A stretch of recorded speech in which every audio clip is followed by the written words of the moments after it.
I'm Meghan Tozer. I'm here interviewing Otis McGresham, who's the Assistant Director for Prevention at Vanderbilt University's Project Safe Center. I'm delighted to be talking with you today, and the work that you're doing is so important at Vanderbilt University. And at SSAIS, we know that it also applies beyond the university setting, even earlier to K through 12 education.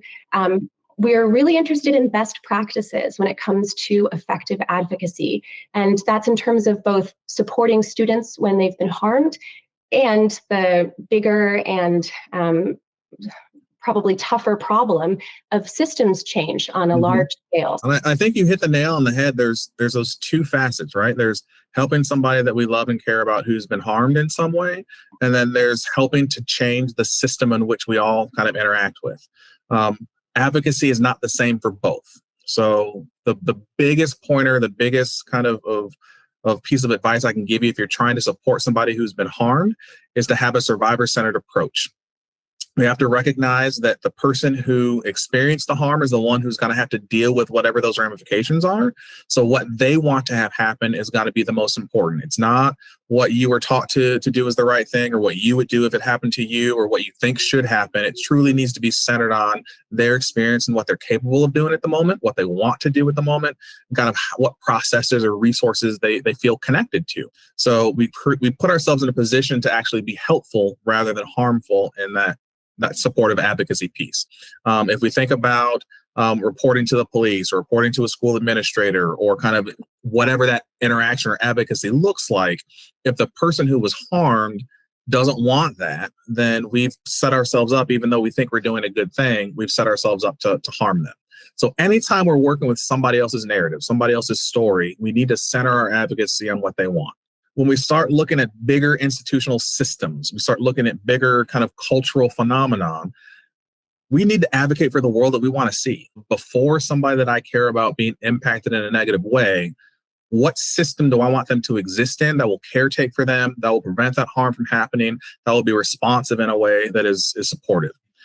At that point, we get to look at our moral center, we get to look at what we value, how we view the world, what our perspective on things are, to shape what those systems should be. Most people don't think about the school environment as one that exacerbates harm.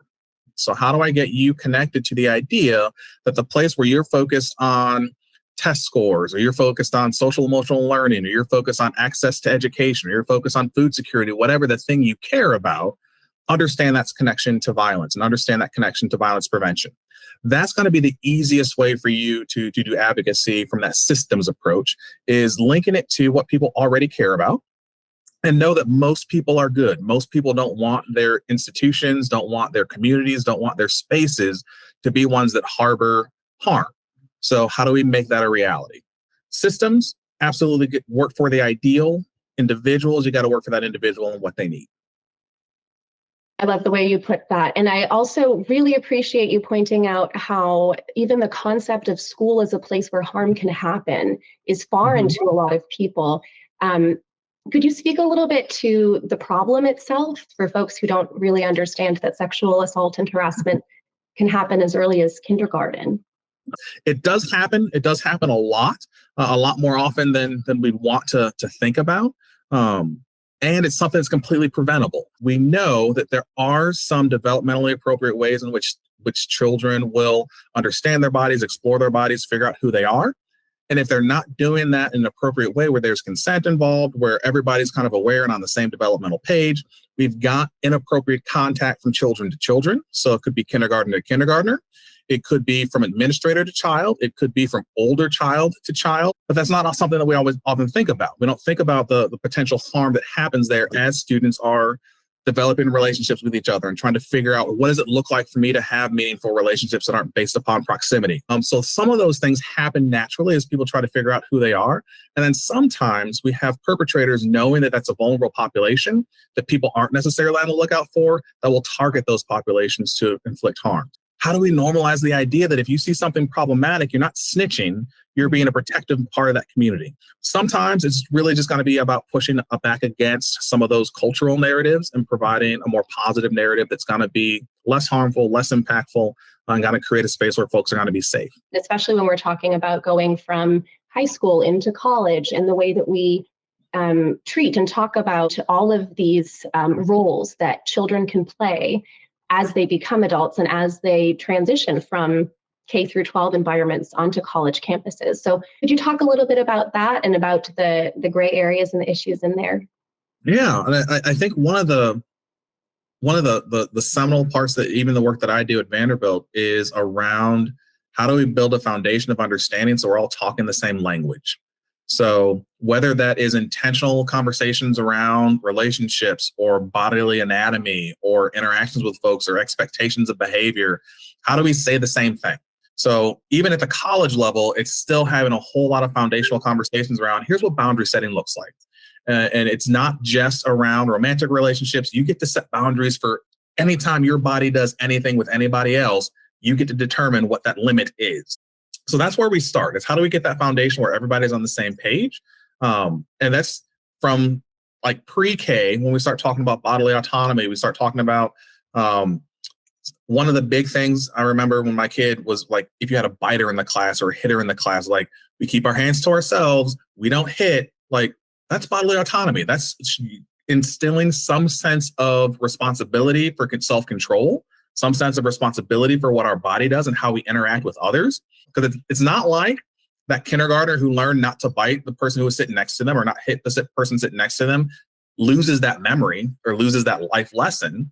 We just don't reinforce it as they get older. It's like all of a sudden in like second or third grade, when they're pulling somebody's hair or like pushing somebody on the playground, oh, that just means they like you. That's how you communicate that they like you. No, that is not acceptable anywhere else. Why would we make that acceptable in second grade? That's a memory that we're putting implanted in there. So that's that counter narrative piece that I was talking about earlier. Is like, how do we create normal counter narratives where society may say one thing and we're proving or providing to our children a narrative that says that's not okay and we do something different here, rather than what we just kind of push aside to say, oh, that's kids are going to be kids, or it's a growing pain. They'll grow out of it. It's like, no, we have to help them grow out of it. Like we have to show them the right way. We have to give them kind of some direction.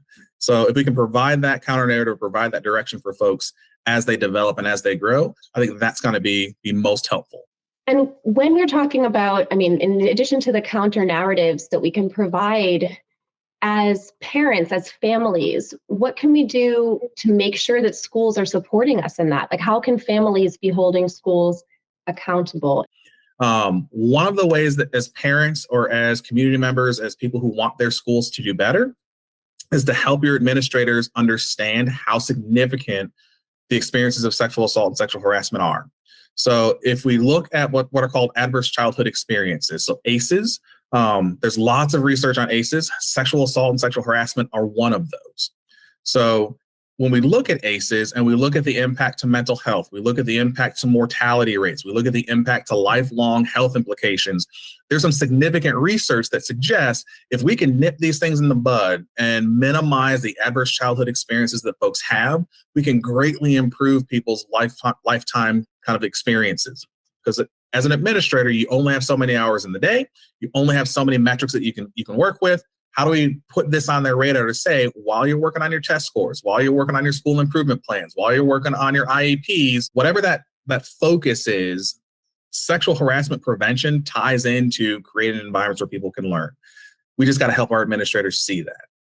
I wondered if you could speak, in addition to convincing administrators, which I see as kind of on one end of the spectrum of the work that needs to happen from top-down change, and also the work that students can do on their own, educating their peers and founding a SASH Club and using those resources if they don't feel like administrators at their school are necessarily on board.